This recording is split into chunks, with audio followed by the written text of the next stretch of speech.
اب باقی مسئلے تو یہی رہ گیا نا جی کہ دعا مانگنی جائز ہے کہ نہیں، ٹانگیں کتنی کھلی رکھیں، ہاتھ کہاں باندھیں، آمین زور سے کہیں، باقی سارے مسائل حل کو کفر اسلام کو مٹا رہا ہے اور یہ ان مسائل پہ پڑے ہوئے۔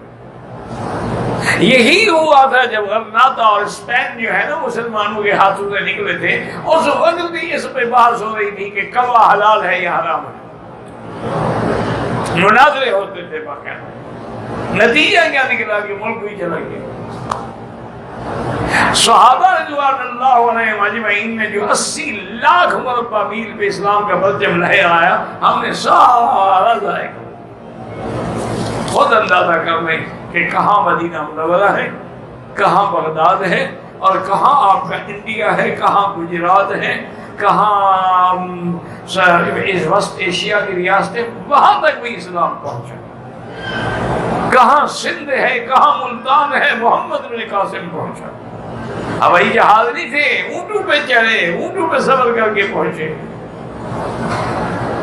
کیوں گئے تھے کہ راجہ طاہر نے مسلمان لڑکی کو اغوا کر کے، اور لڑکیوں نے خط لکھا تھا کہ دنیا میں کوئی ہمارا بھائی نہیں جو ہماری عزت و عصمت کی حفاظت کرے۔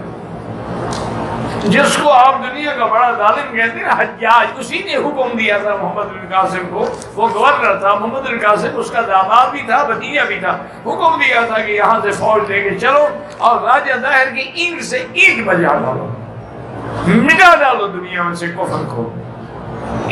مسلمان لڑکیوں کی عزت سے کھیلتا ہے، آج تو مسلمان خود کھیلتے ہیں،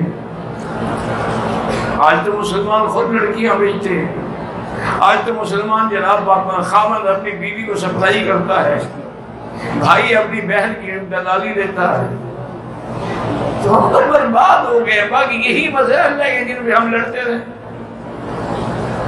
اللہ کے لیے سارے اختلافات فروعی چھوڑ دو، یہ فروعی مسائل ہیں، مستحبات ہے، کر دیا نہیں کیا نہیں کیا، لیکن جو اہم چیزیں ہیں، نماز ہے، دین ہے، اسلام کی عزت و عظمت ہے، قرآن کی حفاظت، اس میں محنت کریں۔